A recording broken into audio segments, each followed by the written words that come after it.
So, previous class we were talking a little bit about some small nanosystems which exhibit a peculiar statistical behavior. That is, in some states you have these strange power law distributed waiting times. And today we are going to go a little bit more into this statistical way. In some sense, we want to generalize in some sense statistical mechanics for this type of system. But before we do that, because maybe you did not hear about these fat-tailed distributions before, I'm going to just give you some short introduction of some mathematics. And then we're just going to go into physics, and I'll show you nice pictures, and then you can all relax and enjoy, I hope. So, just to remind you what we are thinking about physically of some quantum dot that you come with a laser field and you excite the laser field, the system, the electron that is inside there, and it's like a particle in a box, so it's excited and then it emits a photon, and then it's excited again and then it emits a photon. And then if you look at the intensity of this system, and when you look at it one at a time, it's super important to look one at a time, it looks like something like that, then it blinks. So this is the time series that I'll show you soon real examples. And the point is that this is a fractal system. A fractal system is the meaning here in this simple example, meaning the following thing. We can make this real process into a very simplified two-state process, either on or off. Like this.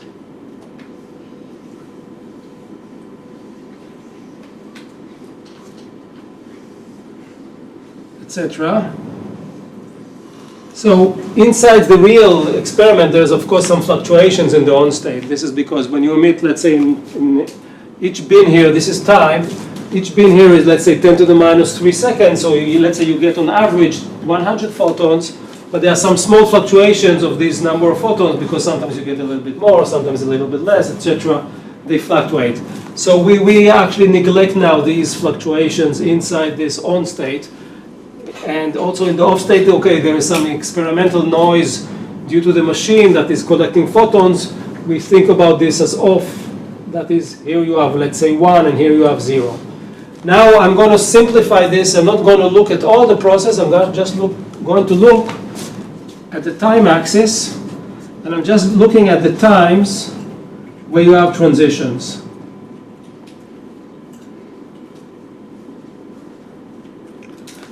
And of course, here you have, this is tau 1. Here I have tau 2, tau 3. These are the times you spend either in the off or the on. So here is tau 4. So you have a set of waiting times. This is tau 1, tau 2, tau 3, etc., etc. Now, and then you create these dots. Actually, this is a very general process that, you find it everywhere in physics and in math. These dots that you create on the time axis are some events. They can be, let's say, from a two-level system, not this one, but, just the photons that are coming. In between photons, you have these dots. You arrive. This can be your bus in the bus station, and you have one bus, etc., etc. So this can be many things. It can be radioactive decay, and this is the particles that decay out of the system. And these are just events. And therefore this was investigated in great detail by, you can find it in statistical books under the title of renewal theory, and it's well known in all fields of science. The special thing about these type of systems is that I have a PDF of tau, and I'm not going to look on all the families of PDF which are possible, on all the distributions. I'm going to look at those guys that decay as 1 plus alpha, and alpha is between 0 and 1. And there can be many types of these types of PDFs, but essentially they look something like this. So this is the PDF, this is and I'm going to call this PDF I'm going to call psi. It's not the wave function, it's just the PDF, the probability density function of the times between arrivals, dot, dot, dot, dot. And this fat tail means that at large tau, it decays very slowly, like tau minus 1 plus alpha. Well, but it decays, you know, at first you say, okay, what does it matter if it decays like this power law? Or for example, let us take something else, let us take an exponential distribution and decays exponentially. Both of them decay eventually. They have to decay because the area underneath this curve is of course 1. It's normalized and everything is fine. But this guy, this psi of tau, this specific one that I'm looking at, has a very strange property that the integral over tau d tau, which is in the usual way we think about things, the average time, this integral gives you infinity. The integral over psi gives you 1 because it's normalized. The integral over this guy gives you infinity. And this is because here I have tau minus alpha. You see the minus 1 and then I multiply by tau d tau. And because alpha is less than 1, this integral blows up, and this is going to be equal infinity for any alpha between 0 and 1. The result of this is that if you look, I'll just state first the result. We can look at the dots, these dots on the time axis, the number of transitions in this, let's say, this type of experiment.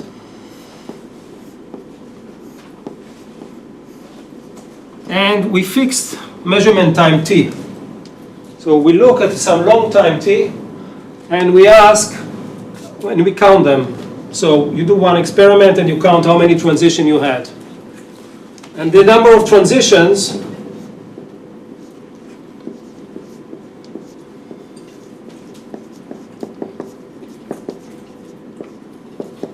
is, we call it n. And of course, if time is short, of course you have fluctuations. This n can be fluctuate. You do the experiment one time, you get one result. You do the experiment another time, you get a fluctuation. So n itself is a random variable. And then you can think about what happens in the long time limit. How many guys will be here? And this is something very simple. I think everyone can realize. Let us look at the average of n. And what do you expect to get when the measurement time t is large? When, in the normal case, what is the normal case? When this moment is finite. Well, if the moment is finite, what do I expect? I expect to get t over tau. So I wait longer, I get more events, that's all. In our case, so this is, for example, if psi of tau would be exponential. Or any other function which has a first moment, you will get just a linear increase in time. That is called the rate sometimes. So 1 over tau is the rate of the process, etc. But in our case, what will happen? Well, maybe you can guess what will happen. Here, tau is infinity. Average tau is infinity. So what you expect is that it will increase. I mean, it will increase with time maybe, but how will it increase with time? So the answer is the following. I claim it will increase like t to the power alpha. So you see, when alpha goes to 1, then the average is starting to become finite. Here alpha is strictly less than 1. And you see that it's increasing slower compared to this guy. But if you want a hand-waving argument, then we can do the following. Let us think, roughly speaking, as physicists, what is the average tau? What is the average tau? Well, I said it's infinity. But let us say that you measure up till time t. So you have some effective average time, and I claim this is equal to the integral not until infinity, but up till time t, tau, psi tau, d tau. That is equal, just integral up till t. The lower bound is not important. Tau minus alpha, d tau. When I do this integral, I'm not looking at 3 factors because this is very rough. This is t1 minus alpha.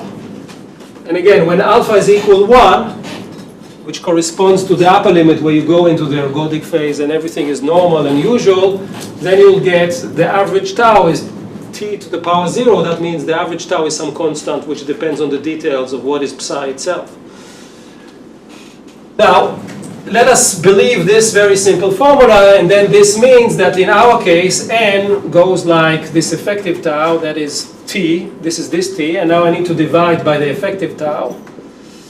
This goes like t to the alpha, as I said. So number of renewals here is increasing like t to the alpha. Now, this is of course hand waving, and because you are supposed to learn something, let us do it as slightly more rigorous.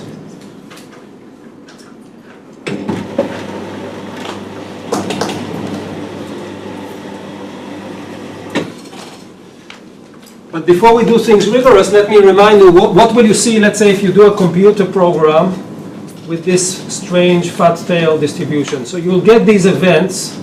So you draw from a random number generator. Usually it's a uniform random number generator. You draw some random variable. Then you do some transformation to get this type of distribution. And then you get the first waiting time, you get the second waiting time, etc. And then suddenly you'll see a slightly bigger one. And then you'll see even a bigger one. And then you get maybe many small guys, and then you'll see an even bigger one. Why do you see bigger and bigger guys? Because the average time between arrivals here has no mean. What does it mean that there's no average? It means that you have small guys, and then, okay, you get another small guy, and then you get a slightly bigger guy, and then you get another slightly bigger guy. Because you are sampling this far tail out here more and more often, and then if you look at this, then you say, okay, what will happen if I do an average, let's say up to this time, there is a difference which maybe you don't distinguish between a sample average and an average. Sample average and average are usually the same thing. What is this? What an average is an average with respect, let's say, to a PDF. But the sample average is, we are, let's say, stupid experimentalists, we stop this experiment here, and then we have here 1, 2, 3, 4, 5 number of renewals. You have some waiting times. You sum these waiting times and you divide by the number of events. Then you'll get some answer. The answer will not be infinity because the biggest interval here is never bigger than the total waiting time. So if I stopped here, the sample average is always obviously less than t. So you'll get some answer, but what will happen? Two things will happen. If you do it up to this time, you'll get some answer, but then let's say you work hard and you work until here, you get another answer. Both of them will depend on t, but if you waited longer and longer, this average time will go like this guy. This sample average will change because, and what does it mean that it depends on time? It means that the average with respect to the probability density function itself is diverging. That's what it means in practice. So you can detect, if you say, oh, okay, I can never measure infinity in the lab, you can easily measure, this distribution. You can plot this. So when you plot this distribution based on data, what will happen? You have a finite data because unfortunately experimentalists live for finite amount of time. So the experimentalists, gather data and they will find something like this. But then there will be some cutoff. But what is this cutoff? This cutoff is always the total measurement time. And then, so you do it up to 1 hour, you see more or less events up to here. And then you increase it, the measurement time, you will see the more and more far tail. So there's a lot of small problems of data analysis. And I'm trying to give you a vague explanation. What is the meaning of diverging length scale? Well, here it's a diverging time scale. And once you have a divergence of time scale, all the usual statistical physics, the usual diffusion, the usual relaxation, the usual ergodicity, all these things break down together with this. So that's why I'm spending some time just trying to explain these ideas. Yes? I'm not sure if I'm mistaken, but there's no memory to the distribution. You can, right. If you measure, one measurement can be influenced by the others, right? So Yes and no, yeah. So in some sense you are right, and this is why this simpler process is called renewal process. But in other sense you are wrong. In what sense you are right is that I generate these waiting times. Each time you have an event, I generate a new one. And then I wait, and then I generate a new one. So each one of these are independent in that sense. In that sense, you are right. This is, of course, only a simple model. It's not, I'm not saying this is the only model. This is the A, and there are models up to Z. On the other hand, this has some memory in the sense that you ask, let's say you are here, and then you ask yourself, what is the probability to measure an event here? This will depend when you had your previous event, right? Because only if the waiting time between events is exponential, then you look at some delta t here, and you ask, what is the probability to get an event in this time interval? Only if psi of tau would be exponential, then you would not care what happened in the past. So the next event, so you know this, the fact that the probability to get here an event is not uniform after you have one event, because psi of t is not exponential, means that you do have some short memory. Okay? Depends what you mean by memory. Memory means, from no memory, there are certain processes, many processes defined by... That you're influenced by something that happened in the past. Yeah, so this guy is influenced by what happens in the past. Because if I tell you here, you have two experimentalists. One guy has this sequence, and the other guy finds this guy. And now I come to both experiments at this time. This guy knows that you had an event here, and this guy knows that there was an event here. And you ask, what is the probability for an event here, and what is the probability for an event here? This is not the same. For example... No, because it is not the same. And that is a memory. Because it's how you define your taus. No? This is depending on the waiting time, sure, but it is a memory. Because you know, so it depends on the shape. Let us assume, for example, psi of tau, just for the sake of it, looks something like that. And you have some dead time, which means that after an event, you know for sure you don't have anything. So they are repelling each other on the time axis. So let's say for this guy, you know that if I'm looking here, probability 0 is that you'll get here an event. This guy, because it's bigger than this gap, you may have an event. So this is the memory. Only exponential processes have 0 memory, but so these are sometimes called semi-Markovian processes, because there is a renewal. After you have an event, you generate again, but there is some memory. But the memory here, I think you deflected the attention, is not the one that is causing here this divergence. What is causing the divergence is this parallel tail of this waiting time. That is the key, that is the meat, I think, here. So now we can look at this slightly in more detail, but before doing so, this creates, if alpha is less than 1, then you expect all kinds of things. For example, you'll see these big gaps, and this is a nice exercise. And then, as I mentioned, I think in the previous lesson, if I zoom up here, you'll see also these big gaps on all scales, because there's no scale here, because tau average is infinite. So this is why this is called a fractal, and this is very different than what most people are used to. Now, to go into some detail of the mathematics, so let us assume you have psi of tau, and let us now look at one example.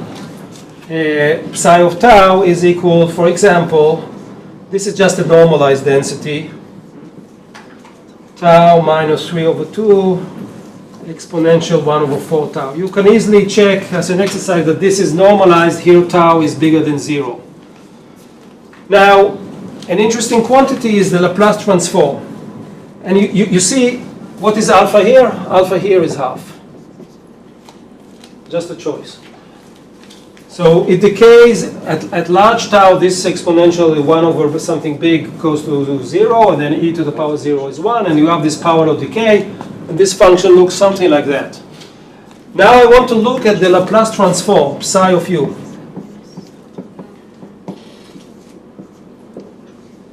So this is psi of tau, e to the minus u tau d tau.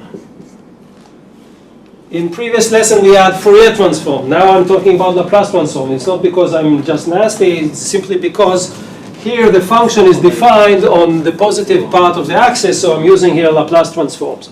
If you take, I'm not doing this, but if you take this particular probability density function, you plug it in Mathematica, for example, you will get exponential, something very simple, minus u to the power half.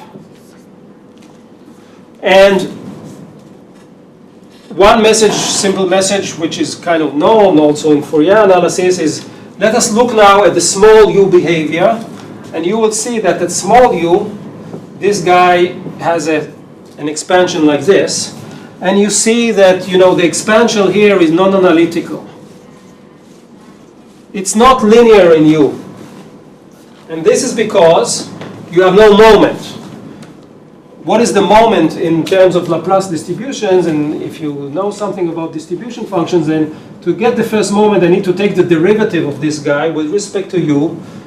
If I do that, I'll get the tau downstairs here, and then I take u to 0, and then that's the first moment. That's like a generating function. And what will happen, and this is the reason why you have u to the half, because if I take the derivative with respect to u, and then take u to 0, I'll get infinity. And this is because you have this original fat tail, so you have this non-analytical behavior, which means that the first moment is diverging here. The exponent has units, I don't understand. Yeah, but look here, I just gave you a mathematical example. I didn't give you tau 0, nothing. So this is measured in units of 1. Oh, okay. Because tau is measured in units in 1. Of course, if I would put here some constant, then this constant would also appear here. I try to simplify things. Okay? But the question is not on here, it's on here. It's the same thing. This is just mathematics.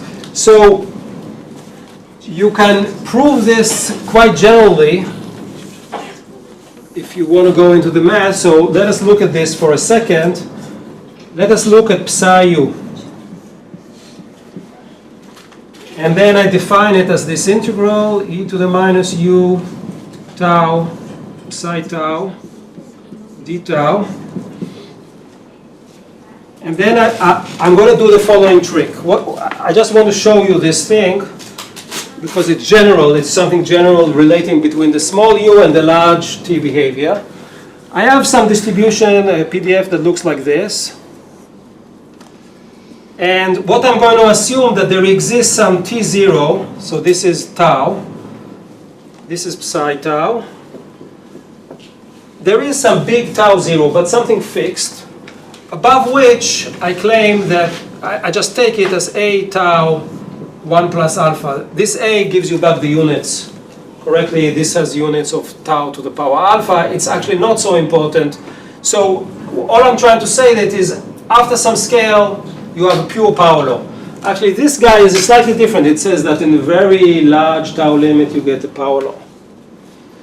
But this guy says, okay, let us approximate the original function, and after some tau 0, you get this power law. Let us see what happens with the Laplace transform and how you get these connections in generality. So then what I do is I integrate this PDF up to tau 0. So I do the integration. Laplace integration means I need to integrate over tau, right? So I divide this integration from 0 to infinity, from 0 to tau 0, and all the rest. And all the rest is a from tau 0 to infinity, tau minus 1 plus alpha. So here I'm at this region, e to the minus u tau. And in principle, if I don't approximate the original function, you have some epsilon, but I'm just ignoring this epsilon because I'm saying the function is exactly this after this stage. Now, I take this function and I rearrange it a little bit. And let us do this. I rearrange it in the following way. I integrate from 0 to t0. This is the first time. E minus u tau psi tau. Psi tau can be general, and my general point is that the structure of this function at small tau is going to be non-important. And this is super important because it means that eventually the theory will depend only on what is this tail. What is this A and what is this alpha? All the rest is going to be like irrelevant. That's my goal in this simple exercise here. So I need to integrate it, the first integral up to here. And then I add an integral, integral from t0 to infinity, which is like this one, but I do it slightly differently, tau minus 1 plus alpha d tau. So I don't have now this exponential, right? So I need to subtract this guy and then add this guy. So then I have a integral from t0 to infinity. I want to write like that, tau minus 1 plus alpha. And here I have e to the minus u tau minus 1 d tau. You see, this minus will cancel, this guy cancel each other. It's a simple trick. Maybe some of you see why I did this trick, but if not, I'll just tell you why. Now, let us look at this part of the integral up to here. What would happen for very small u? Let's say u equals 0. What is the answer? If u equals 0, these two, you said 1? This is 1, yes. This is the integral from 0 to t0 of psi tau. And this guy is the integral on the rest, right? So it's 1. So all this, when u is equal 0, this is simply 1. And what is this 1? Well, first of all, this 1 is going to be similar to this one. But this one is nothing else but normalization. So you have this 1. Now, if you want to be very careful, what you need to do is actually expand this and get the leading term. And the leading term will be linear in u, because you have 1 minus u tau. So I'm neglecting here corrections of order u, because you see this guy, for example, is smaller. So I'm neglecting those already, because we want to kind of speed up and go into the physics. And then I'm left with this integral. Now this integral, you look at it a little bit, and what do you do? Well, what you do is, of course, you change variables, u tau going into, I call it x, for example. And I do this integral, which is pretty simple.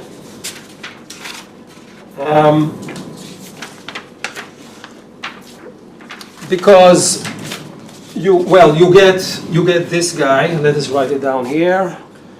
t0 to infinity, tau minus 1 plus alpha.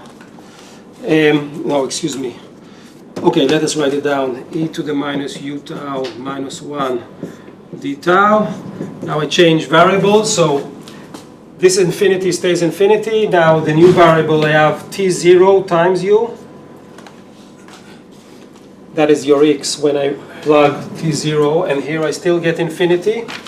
And here I get this a. This is this a, it remains, that's the amplitude of the decay.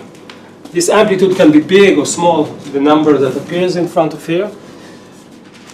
And then I get x to the minus u from here, minus 1 plus alpha, e to the minus x minus 1 dx over u.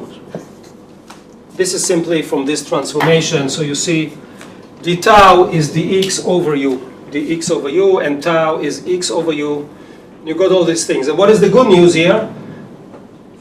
I can get the u outside of this integral, and now I can say, okay, this is a, and here I have, you see, 1 to the power plus alpha divides by here u to the alpha. That's the good news, because this alpha in this example was this half, and this is exactly this. And the integral doesn't matter because it's just Now there's a delicate point because you have this u in the. There is still a delicate point, but you have to convince yourself that the leading term, the first term, there are many other corrections. The leading term, when u goes to 0, tau 0 is fixed. This is going to be 0, and then you are left with an integral. So this is an approximation where you neglect. You can easily show by looking at the integral between 1 and this guy, it will be linear in u. And then you get this integral from 0 to infinity, x to the minus 1 plus alpha, e to the minus x minus 1 dx. And this is an integral. This gives you a gamma function. And again, this is exactly what you find here. So this guy is simply a gamma function. This is gamma to the minus alpha. It's positive. So no, this guy is negative. Right, this guy is negative. And if I remember my gamma function correctly, and what you get then, this is just a small summary that if psi of tau decays like this for tau going to infinity, then the Laplace transform is a normalized function, so it's 1 minus plus a gamma minus alpha u to the half, u to the alpha.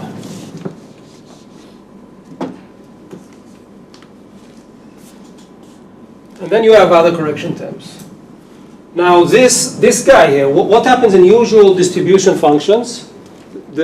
All the functions that have moments, you have this expansion, psi u, let's say exponential, Gaussian, half Gaussian, whatever you want. 1 minus u average tau. This is the small u expansion of the Laplace transform. So in some sense, this guy, this amplitude here, is replacing the mean at some scale, in this sense at least, and you have a non-analytical behavior compared to an analytical behavior in the usual scenario. Okay, this was just to show you that there is a lot of math going on behind the physics I'm going to show you later. It's just that there is a lot of activity. This is all well known, this is nothing new, on the difference between these, the fundamental difference between these power law waiting times and just the usual distributions which have moments. I just wanted to not to leave you kind of in this darkness of thinking, that I can show you pictures of this now in physics, but there is a lot of math going on. This was my main message. Maybe some of you don't care so much about the math. Let us now see a kind of model that soon we're going to see in the experiment, where this has influence on something you know. And these are random walk models.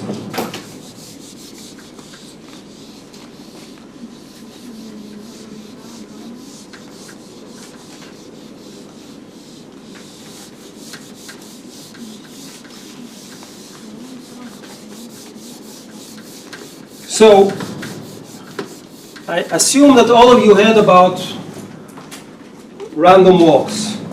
The simplest random walk is on the lattice. So this is a lattice, this is the space, this is one-dimensional, this is the origin. And the simplest random walk is I wait a fixed time, then I jump to the left, let's say, to the right with probability half. I do such a trajectory. And there is a probability half to jump left, probability half to jump right. That is a simple binomial random walk. You know many things about this guy. For example, the distribution of this particle when you have many steps will go into a Gaussian. That's the Gaussian center limit theorem, etc., etc. So this is a random walk, like Brownian motion, essentially. Now we're going to consider a slightly modified random walk, which is called continuous time random walk, which has these power law waiting times. And I just introduced this process, and the process is like this. So again, this is time here. So in the usual random walk, I wait a fixed amount of time between jumps. There is a characteristic time between jumps. Now I'm going to do something very different. Again, I start here on something that I call the origin, and I still have a lattice, and I still jump to one of the nearest neighbors, very simple, with probability half. But now, between jumps, I generate a waiting time with a fat tail distribution. So I take this waiting time, and I have some time I wait, then I jump here, I wait again, I jump, let's say, back, I wait back, etc. And then suddenly you have these big waiting times. And what do these things correspond to in a physical system? They will correspond to some trapping event which takes a long time. You got bounded to something, and soon we'll show some examples. Now, let us analyze these random walks. In principle, what do you have here to describe them? You have these sets of these waiting times, tau 1, tau 2, tau 3, and they are described by these strange power law distributed waiting times, or not, maybe something else. And then you have the size of the jumps. The size of the jumps on the lattice is either +1 or -1. So you have delta x1, in this case +1, -1, but in general it can have some distribution. So you wait, then you jump. You wait and the jump. In principle you have a probability distribution for the jump sizes also. On a lattice it's very simple. It's two delta functions, delta x plus -1. Okay, great. Now I can look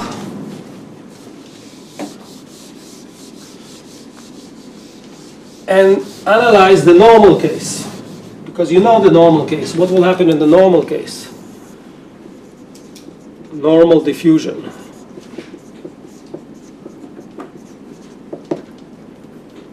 In normal diffusion, you have many particles and they all spread here, and you know eventually they'll go something Gaussian, independent of what is the random walk. That's the Gaussian center limit theorem. And then what you do in experiment, usually you quantify the spreading of the packet of particles. You have many particles. You do it by the mean square displacement. That is, you look at x squared. X squared is, you have one trajectory, and okay, this guy has some x.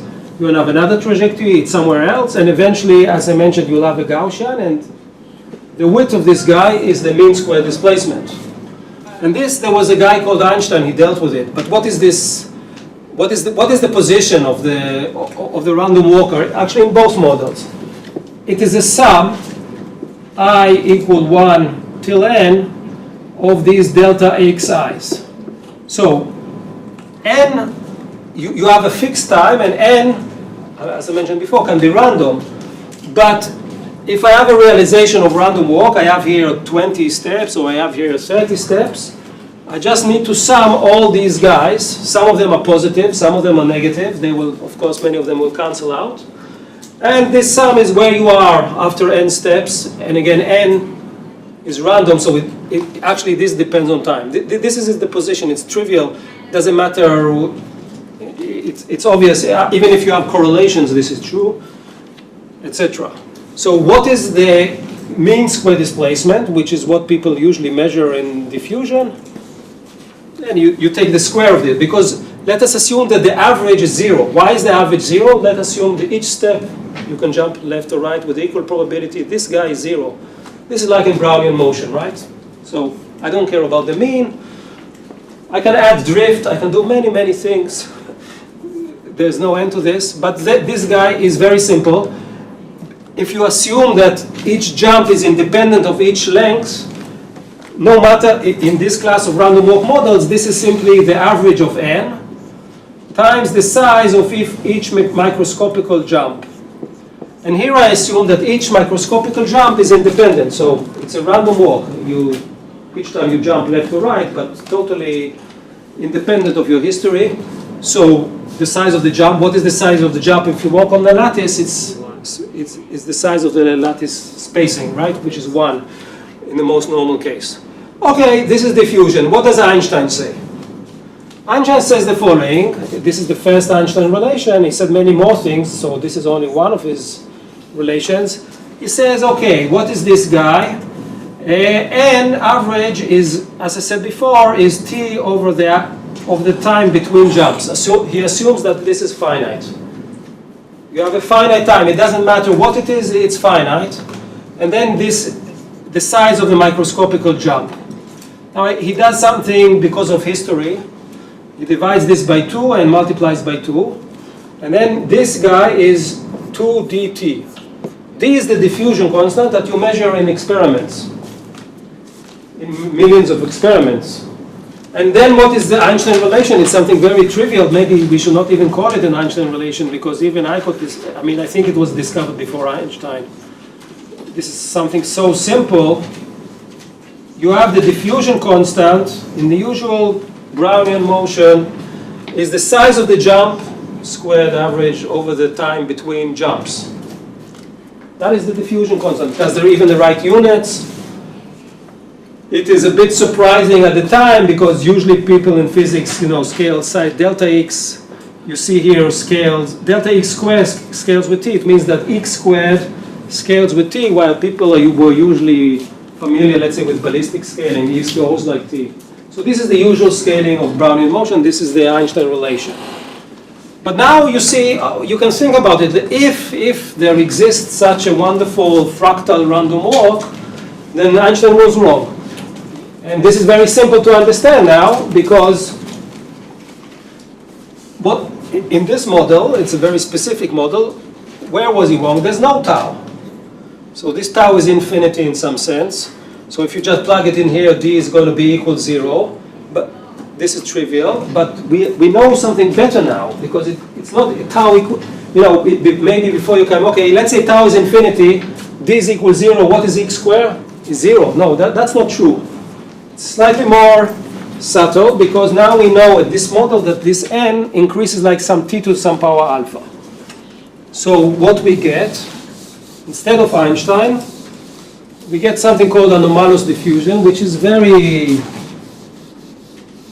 seen in many laboratories now in nanoscale experiments for many reasons. This is just something very simplified. But let's go back to the anomalous case. So alpha is less than 1, greater than 0. Then you have the position of the particle. Like before, it was n average times delta size of the jumps. And we still assume that the size of the jump, you jump left to right from some scale. We don't know what it is, but some scale. And now what is this n? Well, this n, how does it go? It goes like t to the alpha. So you see the mean square displacement of the particle goes like t to the power alpha. Alpha is less than 1. This is called subdiffusion.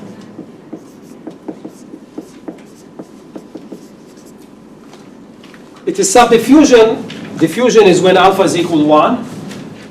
And this is going slower. That's why it's called sub. And this is all related to this power law, waiting times, etc.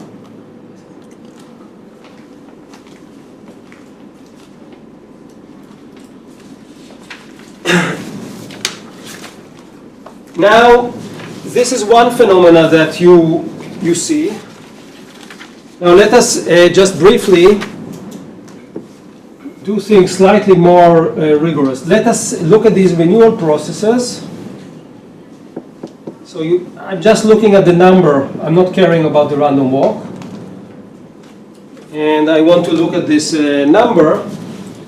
So let us say I want to calculate, let's say, the average n slightly more rigorously, not with hand waving, effective tau, all this kind of nonsense. Let us do it slightly rigorously. So here I have n. I wrote it sometimes as capital N. I'm sorry. Okay, let us write it here as capital N. These are the number of events you have. And this number, I claim, goes like t to the alpha. And then let us calculate this guy. So in principle, what I need to calculate is the probability to have n events in time t. This is what I would like to know. This you cannot calculate actually in the general case, but you can calculate its Laplace transform because there's some convolution theorem here going along. So I want to know what's this, so I'll just sketch how you get this guy. So to get this,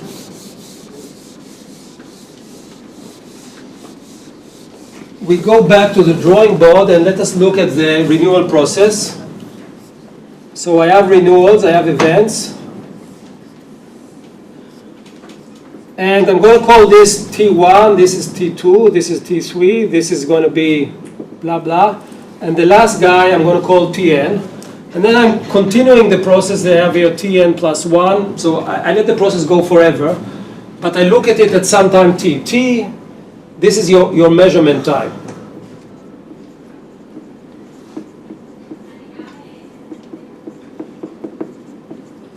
You stop the process here and then you count how many events. What is the probability to have n events is the same as the observation that this t is somewhere between Tn and Tn plus 1, that it lies in between. So what do I mean by that? You generate many of these processes, one of the on your, let's say on your computer or on your experiment, and then you look. You are looking at a specific. This is the capital N. You're looking at a specific n, and then you are asking yourself, was this t between these two guys, Tn and t plus 1? What is this Tn? This is the last guy. So there were no events in between here, and of course none over here. So this Pn of t, if you think about it a little bit and you care about statistics, then this guy is an average over an observable, which is like this. You have a theta function, t between Tn and Tn plus 1.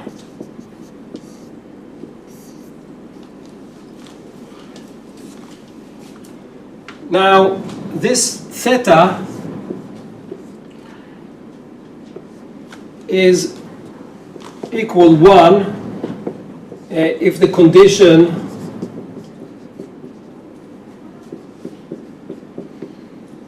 is true. So again, I fixed n, let's say n is 20, and then I look at this, and then if the last guy was Tn, and this was T20, and this was T21, then this theta function is 1. And if not, for some fixed n, then this function is 0. Because why? Because you generate many random sequences, and then if this is true, you have a 1, and if you are not, it's a 0. Then you add all the events where you add a 1, and then you get the probability to have this specific n events. This is how you do, if you think about how you do a sample average. You can create a master equation from this? It's not a master equation, it's simpler. I avoid it, I can. But I don't like master equations, or I don't like them here. This gives you the solution if you think about it immediately, without a need to go through a master equation. And the master equation will not work in the usual sense because you have this memory. It's not a usual master equation, it's a master equation with a memory. It's much more complicated if you go that way. So if you think about it more. If you don't see this immediately, then this guy, I can now look at its Laplace transform, P and U. Then I soon will define what are the averages. This is the integral of e to the minus u t. So this is Laplace transform with respect to t. So if you want a hat here, that is fine. You need to integrate over all space over theta Tn t Tn plus 1. Then I need to integrate over t, and I now have to integrate over infinity. But you see, this theta function is very nice. It's like a pulse function. When I integrate over t, here I have Tn, here I have Tn plus 1, and it's 1 or 0.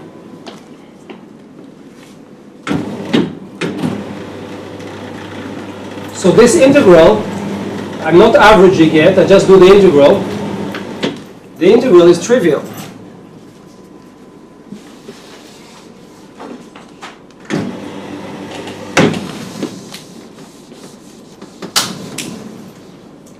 this integral Pn of u is trivial because it's the average. I just need to integrate not from 0 to infinity, but from Tn to Tn plus 1. This even I can do, Tn plus 1. E to the minus u t dt. That's great because this is exponential. I can integrate this. This is the average over e to the minus u tn minus e u tn plus 1. Average over what? Over u when I integrate. But now I think a little bit, what is this Tn? What is Tn? Tn is the sum of these waiting times up till n. So what is, for example, E, U, Tn? So you can take it. Someone enjoys my class, good. E to the minus U tau 1 up till tau n. Now, these guys are independent of each other, tau 1, tau 2, tau 3, etc. And then this guy, so then I'll just write the result, psi of u, the Laplace transform of psi of u to the power n. And why? Because what is this guy? One of them, what is the meaning of the average of one of them is just integrate over tau 1. And the second one over tau 2. So I get this to the power n. Now, what will happen when I have n plus 1? The same thing, but I'll have n plus 1. So, in this theory, you have Pn u is equal to 1 minus psi u over u, psi u to the power n.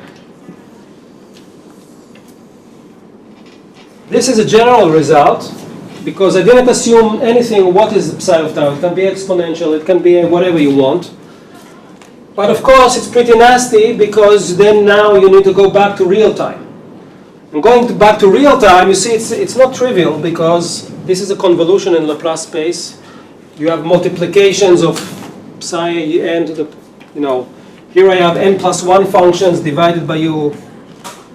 An exact transformation back to real time for short times is not easy. You can do it usually on a computer or something. But now, for example, you want the average n.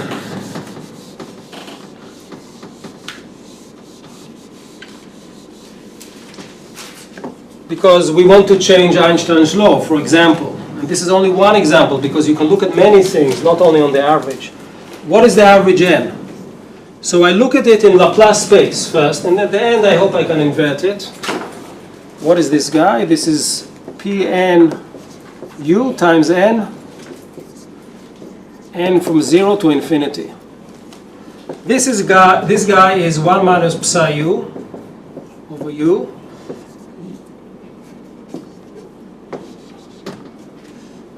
Psi u to the power n times n, and I have to sum from 0 to infinity.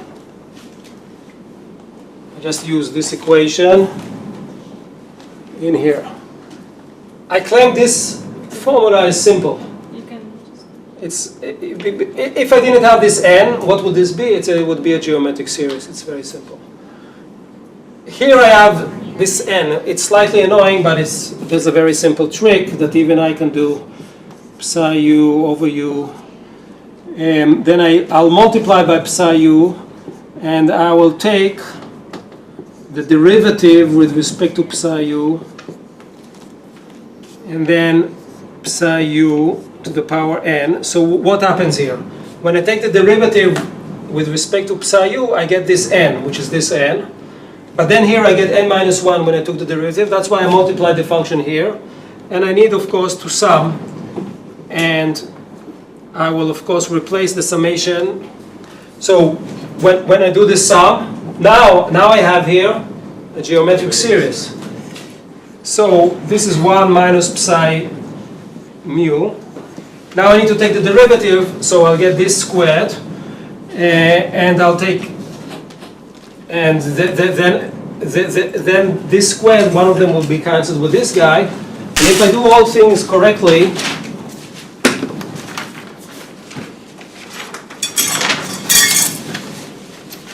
I get that the average n and again, this is not particular to the fractal time series, it's very general.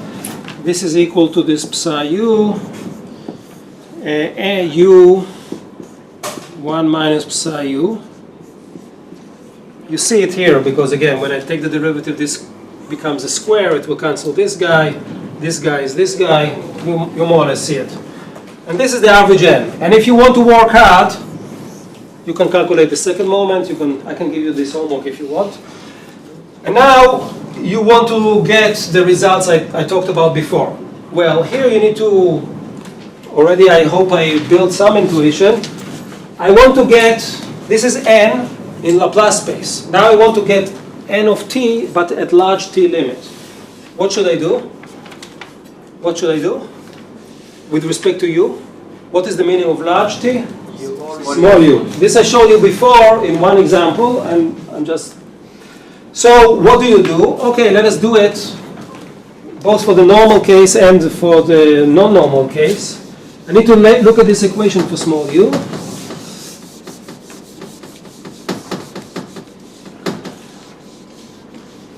So normal behavior.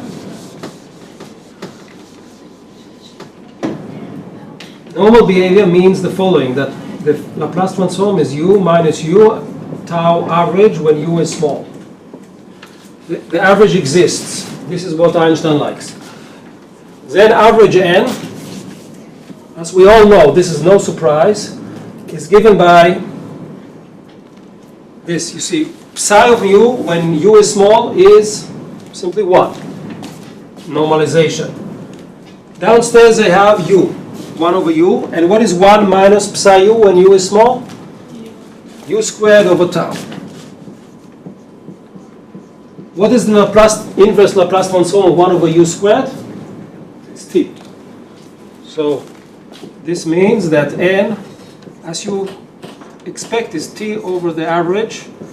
And this is, you don't need to do any math to understand this. This is just common sense that you get this thing that, you know, when you increase the time, you have an average, n is increasing with time. But what happens in the non-normal case, in our case? Then you have psi of u is 1 minus, how did I write it? Okay, I have some constant a to the power u. Maybe this is not exactly the same because I had the gamma function, but I don't care, I'll have here a tilde. Again, alpha is less than 1, this is small u. It means that there is a power law, non-analytical behavior. Now I'm going to plug it in here. Again, this psi u gives you 1. And here I get this n is 1 over u to the power 1 plus alpha. So when alpha is 1, you get back the 2, and here I have this a tilde, some constant. Now when you invert this, and I can calculate also it's very easy to see only from units consideration that, because what is the inverse Laplace transform? I need to multiply by du and integrate over the complex plane, but then I'll get the u will cancel, and then you see from units that you'll get here t to the alpha. And this is exactly what I claimed with the hand-waving argument, that the average time is now depending on the measurement time. This is exactly what I said, so you have less and less behavior. Now, again, you can calculate these coefficients.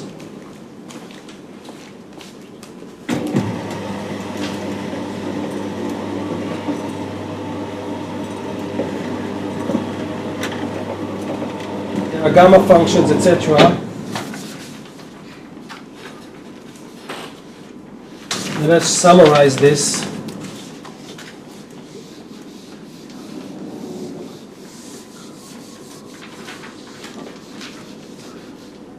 If you have this strange random walk with the power law waiting times, then you can get the following behavior. you get 2 delta x squared, this is the size of microscopical jumps, over 2 gamma 1 plus alpha, this a tilde, times t to the alpha. So, like in Einstein, you have the size of the microscopical jumps, but actually what I'm writing here is the average n. I added here the gamma, so you can write this as 2 times, let's call it d alpha, t to the alpha. And this d alpha, if you have an experiment and you measure the spreading of the particles, it is like a diffusion constant because it describes how they spread, but its units, of course, are different. It's meter squared over t to the power second to power alpha. This coefficient is the anomalous diffusion constant, while if alpha would be 1, it would be the usual diffusion constant that you can measure. But, you know, life didn't end at the beginning of the century when Einstein did all these nice walks. People now go in the cell, etc., and see more and more this type of behavior, and not the normal behavior, for many reasons. Now, before we go to the more physical part, you can ask the following question. I gave you psi of tau. I gave it from God. I just told you, you know, there is some psi of tau. I showed you experiments, etc. But you can ask yourself how generic it is, how difficult it is to get, and what simple model can give it. And the answer is there are many models that can give it, and I'll just explain to you one model that you will see that this power law waiting times is not something to be thought about as some kind of, you know, some obscure thing. Well, you'll see in experiments that it happens many times, but it's actually pretty easy to get these power laws. And let us look now at one model, very briefly, and it has a very simple message. Let us think what is a process of diffusion in real disordered systems. So, what is actually going on? So, well, it depends what you mean by disordered systems. There are many types of disordered systems.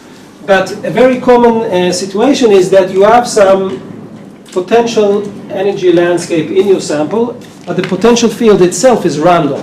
So, usually you are used to thinking about some potential as something you know. But let's say I have glass, and I put a particle inside.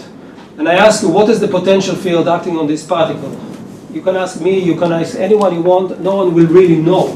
Why? Because in one point you have one force, another point you have another force. It's totally random. So from the 1950s, people in physics of condensed matter system have considered random motions or electron transport in highly disordered systems. And this is one example of this type of philosophy.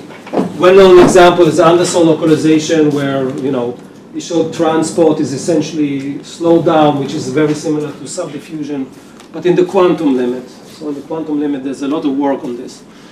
Here we're talking about classical work. So the idea is, let us look at something called the trap model.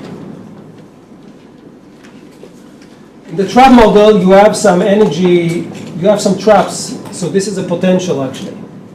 I'll write it as E of x. And you have traps. You can also have barriers, but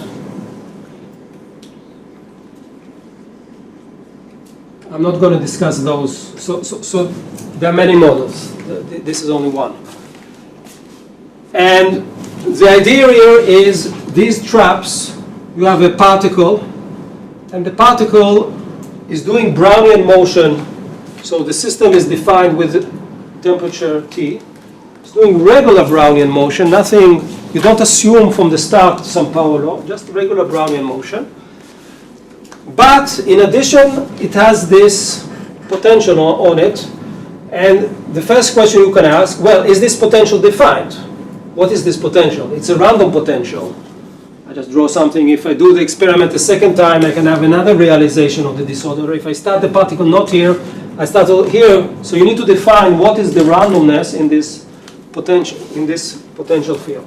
So the first thing, let us do that. So first of all, we're going to slightly coarse grain this. This you can check later with some experiment and make it as real traps, like this. I like to make things square. Real systems are not like that, but that's complicated enough. Now, what we are going to assume that you have these depths of the trap. This is energy.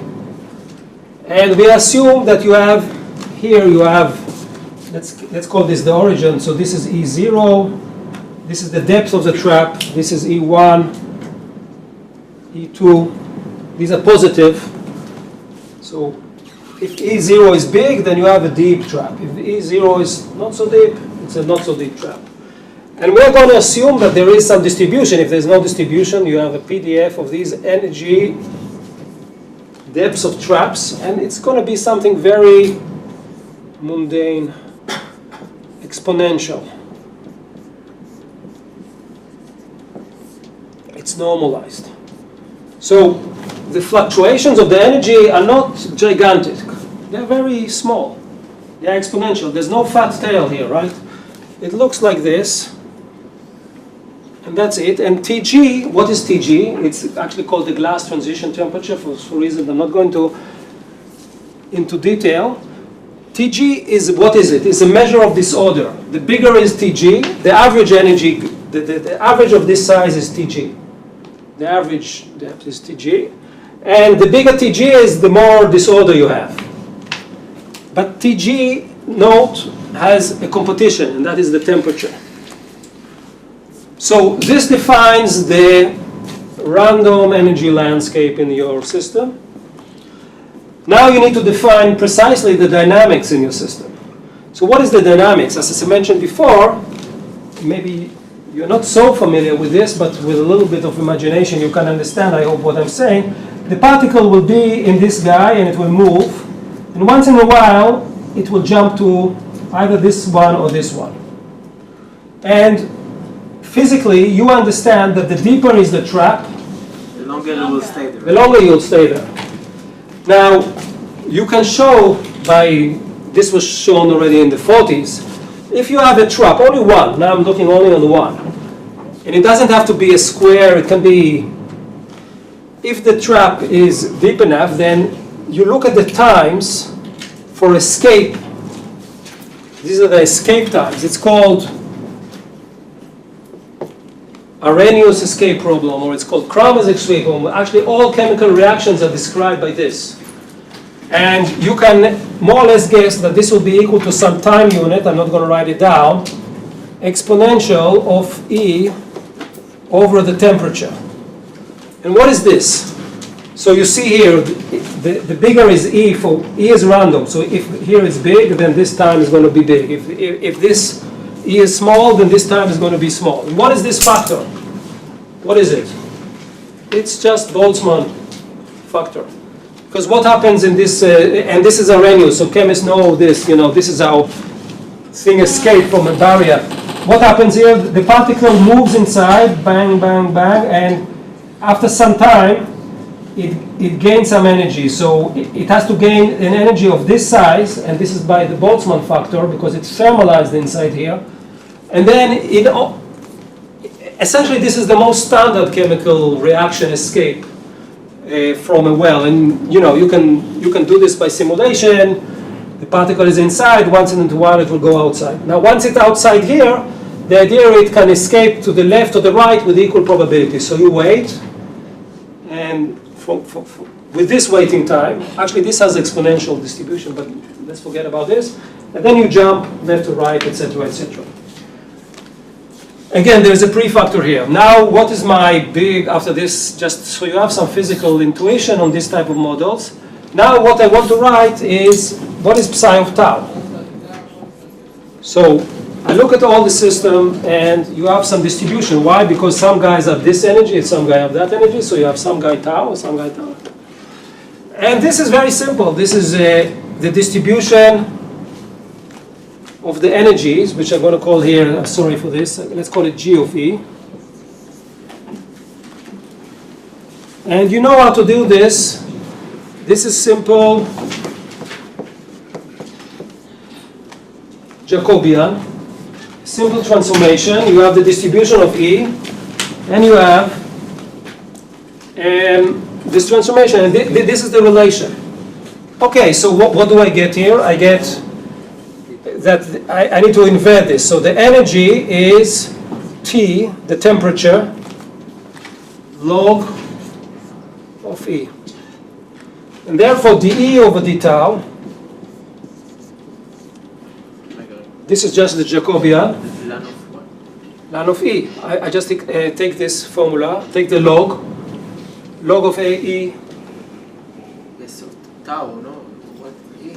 Equals to, sorry, log of tau. Sorry, thank you. So I took the log here, then I got this guy. So dE over d tau is simply T, the thermal temperature, not the glass temperature, not the disorder. Again, this is this guy. And what is G of E when I translate E into tau? So I need to look at what is exponential. This is this guy. Minus E over Tg. But what is E? It's T over Tg times log of tau. And here comes the power law, because you see exponential of log tau, I put this up here, this is simply T over Tg. Tau over tau over Tg. So let us summarize, and then I'll explain what is going on here. I have the waiting time distribution. It goes like, at large tau, some constant, I don't care now about the constant, tau 1 plus alpha, and alpha is T over Tg. So what you have here is you change the temperature of the system. If the temperature is low, that is, it's lower than the degree of the disorder in the system. If the disorder is big, then alpha is small. And then what you get here is a very wide distribution of the power law in such a way that the average waiting time when alpha is less than 1 is diverging. And what happened? You can easily understand what is going on here. You see, I mentioned at the beginning, tau is related to the depth of the trap over temperature with this exponential factor. So what is happening here is something simple. These energies are randomly distributed. But if you take something in an exponent and you change it even slightly, so this is from a relatively narrow distribution, this E, from exponential. You change it narrow slightly by a factor of 2, this has a tremendous effect on this tau. And this is the message of this model, one of the messages, that if you have such a dependence, which is perfectly normal in physics, a tiny variation in the randomness of this thing that appears up here, or even if you add a variation of one of the temperature, whatever, would create a very broad distribution under certain conditions, which will give you this power law distribution. So you don't need to assume these things from the beginning. You don't need to start with very wide distribution. You start with something narrow, and you get it because of sensitivity of parameters through an exponential factor, which is just the familiar Boltzmann factor, that nothing very dramatic in some sense. Now this model is also predictive, because this model, if you look at systems and how was it invented actually, well, you can measure in some amorphous systems, you can measure the diffusion. So I can measure diffusion. I know what is alpha, right? So I expect this alpha to be T over Tg. Let's say temperature is low. So I can control this alpha by changing the temperature in the experiment. And this was done already in the 70s when people invented this. They simply changed the temperature and they saw, oh, wow, this anomalous diffusion. Actually, all this started in the 70s in a company, I don't know, you know, maybe you didn't hear about it because now it's all gone. A company called Xerox.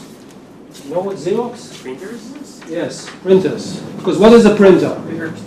A printer, I don't know.